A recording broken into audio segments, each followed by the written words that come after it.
Hi folks, Nathan here. Once again, thanks for joining us for the front line. I have a couple of things that I want to go over today. We're going to be giving you an update on AB 1955. We're going to talk a little bit about the Oklahoma Supreme Court ruling related to charter schools, religious instruction, and we're going to talk a little bit about upcoming events and then also the CHEA Support Network. So let's get into it. Welcome to the Front Line with FPM, where we talk about California politics, homeschool freedom, parental rights, and the family. I'm your host, Nathan Pierce, and thanks for joining us today. Let's jump right in and see what's going on here on the Front Line.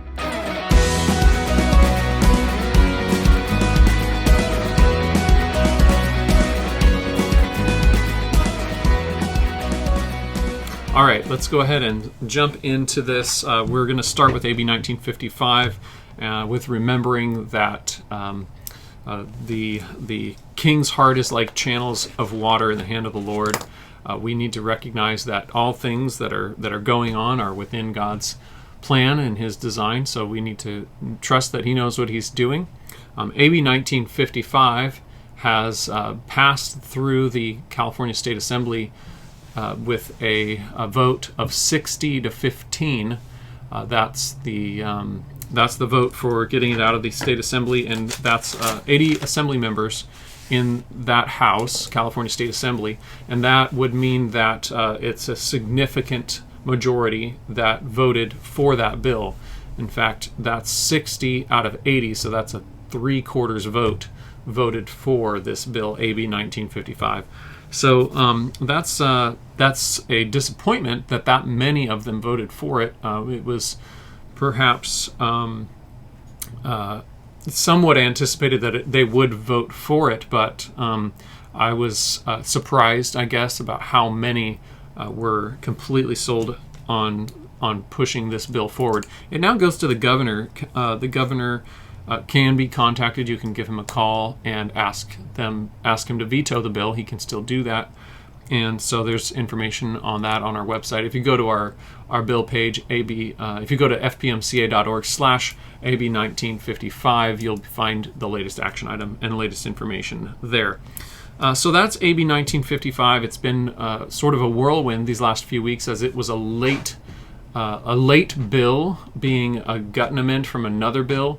So it was sort of a last minute, let's throw this language into this bill that's already got something else in it and push it through, really ram it through at top speed, and they have really moved it through as quickly as they could in order to, get this bill passed during Pride Month. And it's definitely a process that's been fraught with really shocking experiences in terms of the majority, the party in control, not allowing a lot of information to be spread, a lot of people not being allowed to speak. In fact, even this morning, Thursday morning, when we saw the debate on the floor of the California State Assembly, we saw a lot of the people being told they could not speak, and then eventually there was something worked out, and the folks that wanted to speak in opposition to this bill were allowed to speak for a short time, but the debate was very limited. A lot of the information that was put out about the bill by the authors is not accurate, and there was a lot of folks just saying that the conservative perspectives on this bill are wrong, and a lot of name calling, a lot of things. Saying that conservatives don't care about children. I think there were some that eventually acknowledged that parents that are conservatives do care about children, but generally the attitude was very rude and unbecoming of those that were in control of the debate in the California State Assembly. It was very disappointing to see that. Not very respectful of others' opinions. So that was disappointing, but ultimately we know God's in charge of this whole thing, and so we honor Him. We accept that what has happened and move on to really see what can we do next. And what we can do next on AB 1955 is to really we can make phone calls to the governor and ask him to veto the bill. We can also get involved in other legislative battles, and we can make sure that we're involved in the upcoming elections, because these elections really make a difference here in California. When we talk about the California State Assembly and California State Senate elections, they matter. And we need to just pursue that and recognize that those elections for these state offices have an impact on our day-to-day lives.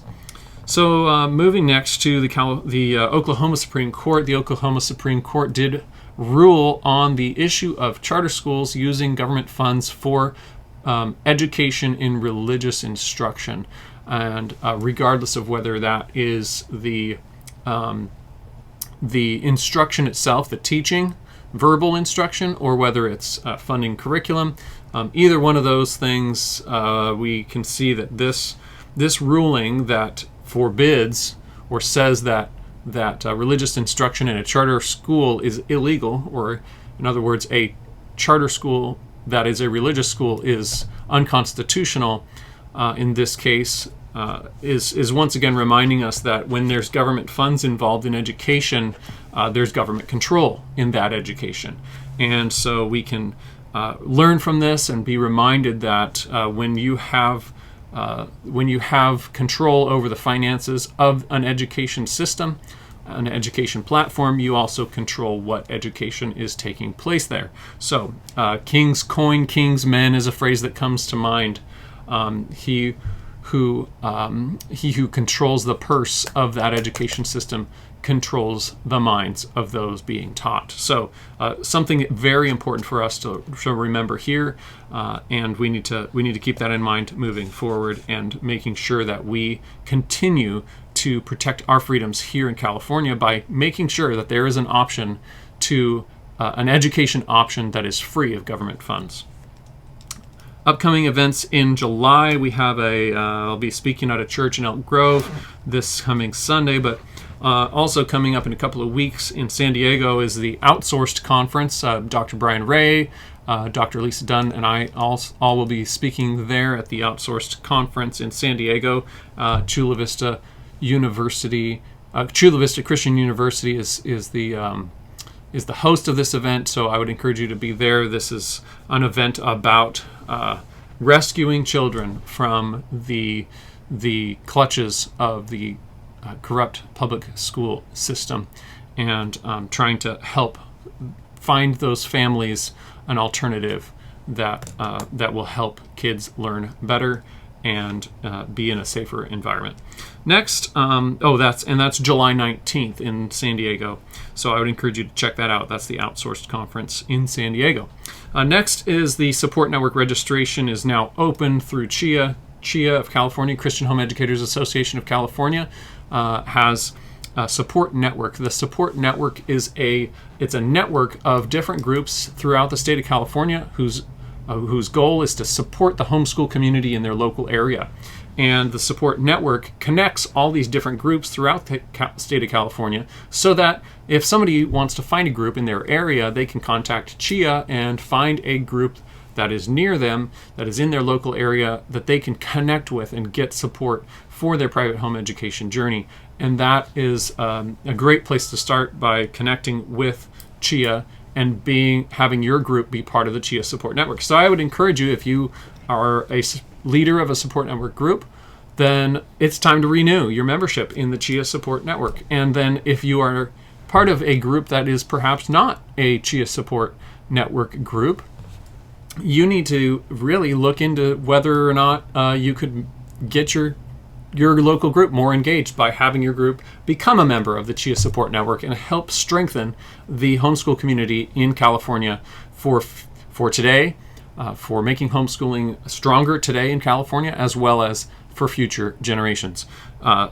Finally, I would say also to those of you that are in a group that maybe is not a member of the Support Network, or perhaps you don't know if your group is in a support network, or maybe you don't know of a group in your area and you're not part of a group, but you want to find one, contact CHEA and look for a group in your area. You can go on the CHEA website, cheaofca.org, and click on the directory and search on the directory for your area for a local support group that you could get connected with homeschoolers in your area and be supported that way. So I do have a few clips from the debate on AB 1955 I'd like to share with you, so I'll be doing that next. And just to give you a taste of what the climate was like on the floor of the California State Assembly this morning. So check this out. Objection? That's granted. Mr. Saley, you are granted 3 minutes to discuss the merits of the bill. Thank you, Mr. Speaker, and thank you to my colleague from San Diego. I very much appreciate that. What I wanted to say was that the premise of the bill was the fact that school boards are going and passing policies to forcibly out kids to their parents. And I disagree that that is what's happening at the schools. That was the point of my comments. And I reference the Chino policy because that's been the main target of, I believe this bill, is policies of school boards like Chino as forcibly outing. So I wanted to read the policy 5010, which says a principal... Without objection. Oh, thank you, Mr. Speaker. It says a principal or certified staff and or school counselors shall notify the parents or guardians within 3 days from the date a student is requesting to change information contained in their records. And so that's what the policy is. It's not going out and listening to kids or suspecting a kid might be struggling with their gender identity and running to their parents. It's when the child has come to the school and said, I would like to change my name, change my gender, and I want the school to recognize my new name and gender. I do not think that it's unreasonable that the parents know that change is happening. I do think that's a significant change in that child's life, and the parents should be afforded the opportunity to work through that with their child and provide any support. We know children who struggle with gender identity are at higher risks for all kinds of mental health issues and bullying and whatnot. And I believe that nobody cares more for their kids than their own parents. Are there bad parents? Absolutely. But the overwhelming majority of parents do love and care for their kids. If a teacher or principal has any suspicion that this kid is going to be harmed at the home, or the child expresses that, first of all, they can advise the child not to change their records to avoid the notification, or two, they're mandated reporters and they can call for the authorities. So I just want to be clear. We stand with you. We do not want anyone to be bullied or hurt or erased or any of this stuff. We believe these are really big, important issues. When a child is going through this, it's a very difficult and emotional time and complicated time, and we believe that their parents should be there to guide them and help them. And we do not believe that the government, the schools, have any authority to withhold information from parents at all, period. And so this policy's been challenged in court. It's been upheld. There's been multiple court cases now that reaffirm that parents have a right to raise their kids, and these quote-unquote secrecy policies are not constitutional. So I wish we could have this conversation about how do we balance making sure these students have the appropriate resources and protections while at the same time making sure that parents aren't lied to by teachers. That's the conversation I think we should be having. And I wish we could have had that earlier, but I'm glad we have it now, and I appreciate the opportunity to speak. And I know I've spoken to my colleague from San Diego about this issue, and I look forward to more conversations. But unfortunately, as drafted, I have to oppose this bill because it would override policies like Chino's, which I think is a very reasonable and balanced approach that school district has decided to take. So thank you, Mr. Speaker, for allowing me to make my remarks. Thank you, Mr. Asaley. Mr. Gallagher, you are recognized. Yes, thank you, Mr. Speaker. I wanted to rise because I think that both sides of this debate care about the children involved, care about the students in these schools. We just come about it from a different standpoint, and what we think is maybe the best approach to helping students who are dealing with gender identity or gender dysphoria. And I think that's another thing to really point out is it's oftentimes we're dealing with children who in school who are dealing with gender dysphoria. They haven't decided they are transgender. They're dealing with gender identity issues and working through that. And the studies show pretty overwhelmingly that a lot of those kids don't end up actually becoming transgender. And they actually revert back to their biological sex. And so where this really began for me is in my district in Chico. This is what happened. And this is, I think, what people need to understand is the school district in Chico, I know this, was told by the Department of Education, you cannot tell the parents. You know, if a student is asking to use different pronouns or is asking to use a different bathroom, you cannot talk to the parents. And what I've heard from some of the folks on the other side of this debate is that they want administrators and teachers to have discretion. Well, right now, under the current policy, and I think this is a big problem, it's something we should be talking about, they're being told at the school district level that they cannot tell. And that is a secrecy policy. To me, that's the very definition of a secrecy policy. It's not in statute. There is no statute on the books that says that that needs to be the case, but yet school districts are being told to do that. And that's where a lot of these policies generated from. The parent involved in Chico was not told. She testified in front of the committee, and I think maybe some of you guys saw that. This is a very concerned and loving mother. And I appreciated the story that our colleague from Fairfield told. But she got to be told by the teacher. And that's all that people on this side are really asking as well. This mother she was not told. She was left out. And I'll draw another analogy that I have from my own personal experience. I have a child that has an IEP.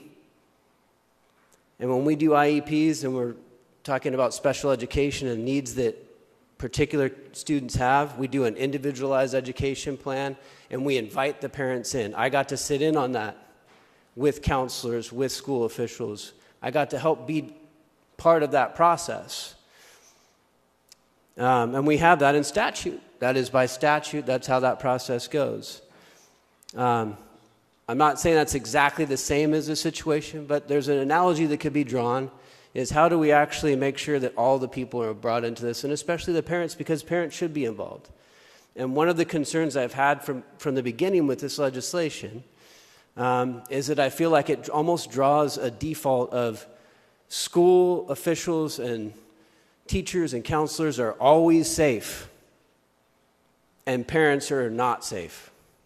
And that's not true.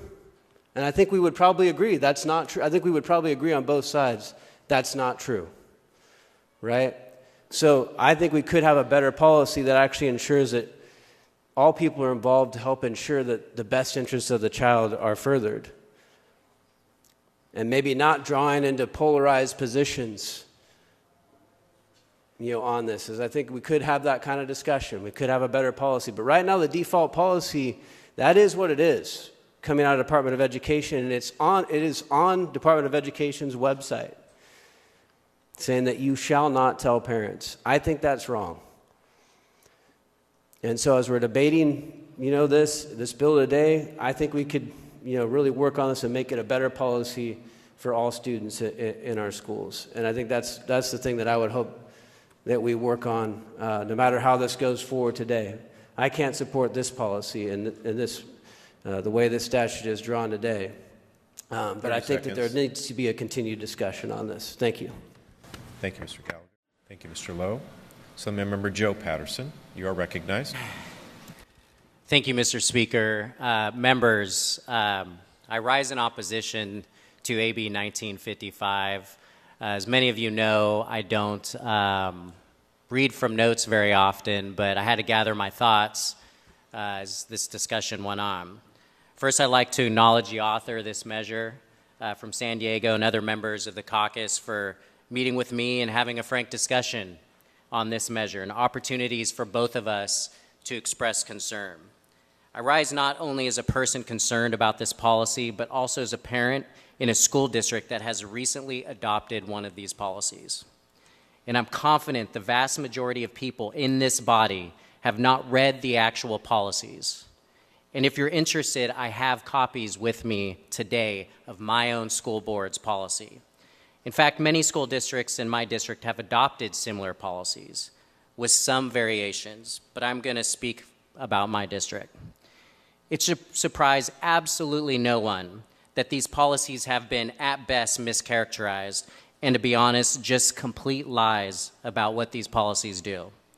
In my district, the notification to parents occurs only after the student requests a record change, a name change, a gender change, or to utilize segregated bathroom facilities that don't match the gender in which they were born. It is not an outing policy.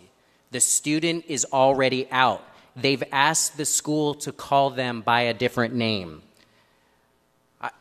I've heard from some of my colleagues say that these policies require parental notification immediately if heard on the playground or in class or something like that. That is completely false. Notification does not occur even when speaking to a counselor about gender dysphoria. It does not occur when a person is speaking with a teacher, a peer, or being inquisitive. It only occurs when there's actual change of how the student is publicly recognized at school.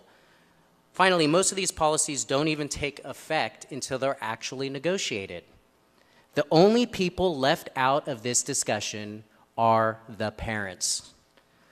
The reason you are seeing these policies is because CDE is actually telling districts they must keep it a secret.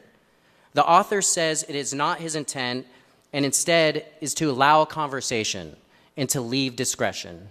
But I am sorry, that is not how the California Department of Education is doing it right now. They are actively suing my school district where my children attend. I'm sorry, friends, but this bill makes an assumption that the government and teachers and school administrators are better off at what is better than me. It assumes that their compassion and their love is more than mine. And to my colleagues who are members of the LGBTQ caucus, I appreciate you. I consider many of you my friends. You're great colleagues. We disagree from time to time on social issues, and that's fine. And to my friends who are lesbian, gay, queer, I want the best for you. I want you to have a life of happiness and fulfilled. The debate on this bill is clearly emotional for many of us. So I want to say this. We've had talks privately as colleagues about the way we frame things on social media, etc., how we frame them in discussions here on this floor in ways that don't elicit harm to us as public officials. When folks go out there and make statements that these policies are made to appease extremists or individuals who are hateful to other people, I take great deal of offense to that. I'm not hateful. You know that. Like you, I want what is best for my family and for you and your family and all of Californians. My own chief of staff, who serves as president of the school board of the district that has adopted this policy, she's constantly framed in a paper here, local paper, and constantly attacked as some kind of hateful person. Go meet her. Report back to me if you think she is the type of person who'd adopt a policy that is intended to cause harm. Do you believe that I'm the type of person who comes from a place of hate or 30 harm? seconds. I don't believe you think that. My views on this policy are consistent with everything that has been regarding parental notification, from giving my child their own right to be taken from their homes for mental health treatment to seeking medical treatment. I consistently oppose these policies. My community is ground zero for this, and I invite all of you to read the policy. And I would like to encourage the author of the bill, if you wouldn't mind, to do something if this bill were to pass. Please write the Department of Education, put the intent of this measure is to encourage a conversation, and maybe there will be times where that conversation can occur with the parents. We cannot allow the Department of Education to ban the conversation of parents. And because of that, I respectfully ask for a no vote. Thank you, Mr. Patterson. Thank you, Mr. Speaker. I want to thank all my colleagues for your personal and heartfelt words. I almost want to reflect them in my close because they were so eloquent and pointed of what we are trying to accomplish here. Coming out, as you've heard, is a very personal decision. Every person has a right to make that for themselves, and it includes the retention of privacy, which has been upheld in courts.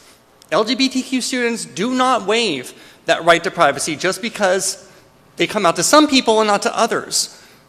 Every conversation is its own individual experience, and it comes with its own risks. And it is up to that individual to decide for themselves when and to whom and in what manner to have that conversation, and that process and that moment of connection is important. And it should not be involving an outside actor thrust upon them. In just a few months, since some of our California school districts have passed these forced outing policies, the results have been tested, and they're not good. Schools have been ripped apart. You know what's going on at these school board meetings, the fracturing of communities. But back to the subject of the matter, the youth that are harmed, and not just LGBTQ youth, their friends, the discord amongst the student body, the bullying, the harassment.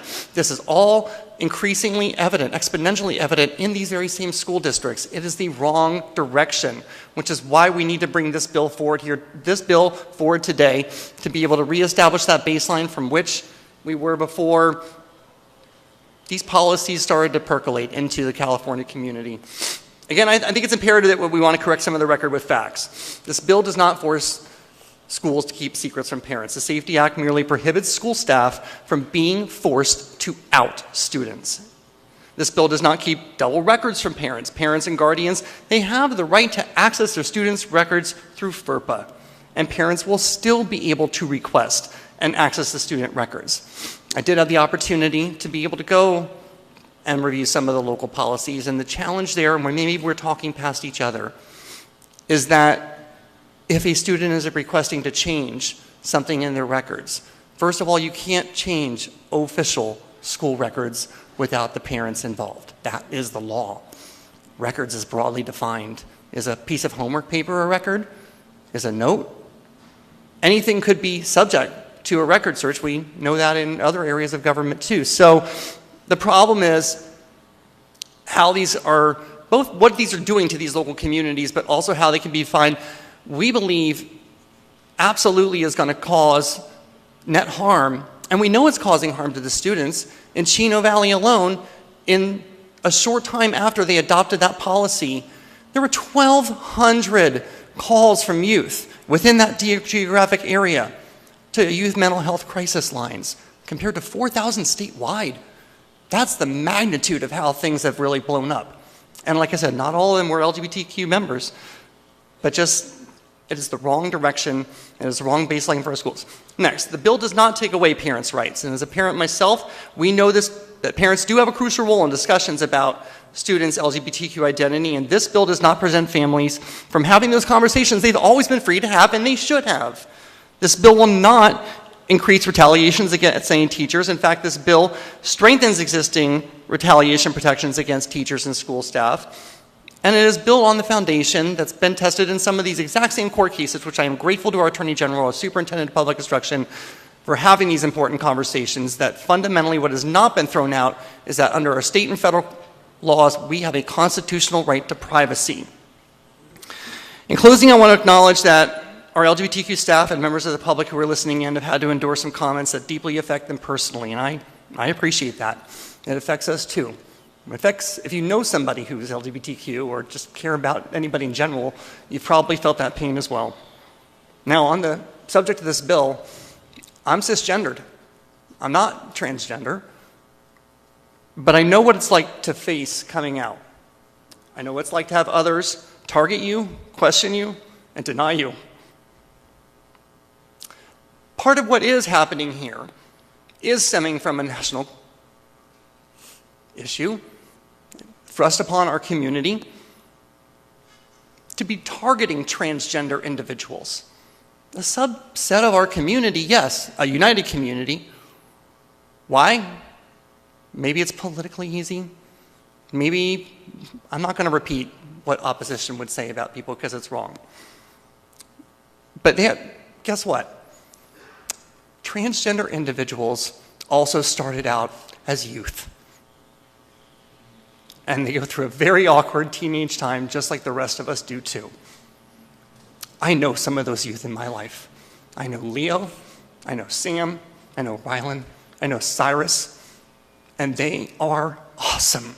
They are real, they are authentic, they're going to be great humans. And they more or less had the opportunity to be able to have those conversations on their own terms, which is exactly how one should have those conversations. Now, our caucus thought deeply, as this was thrust in California community since last summer, about how to respond, how to wrestle with some of the issues. We have to get this right. And at that time, we told trans youth that felt under attack that we had their back, and we meant it. And we are here today to send this bill to the governor. It's not the job of teachers to be the gender police. They want to teach, and they want to be able to provide a safe and supportive environment, and when they do, students will thrive. Nothing in this bill gets involved in the parent-child relationship. And if we can take this moment in time through conversation of this bill to remember the best practices that we should all try to do as parents is that you can talk to your children and you can have those conversations. They are the last person that you would want to feel rejection from. And as you are having those conversations, please tell them, no matter what, that you love them. And I respectfully ask for your aye vote and concurrence. All right, and that's it for today. Thanks for joining us. Hopefully that was eye-opening for you, and in one sense, eye-opening in terms of how blatant some of the folks are that are promoting some of these agendas in our public education system, but also maybe encouraging that there are some legislators standing firm to protect the family in California. So that's it for this week. Thanks so much, and we'll talk to you soon.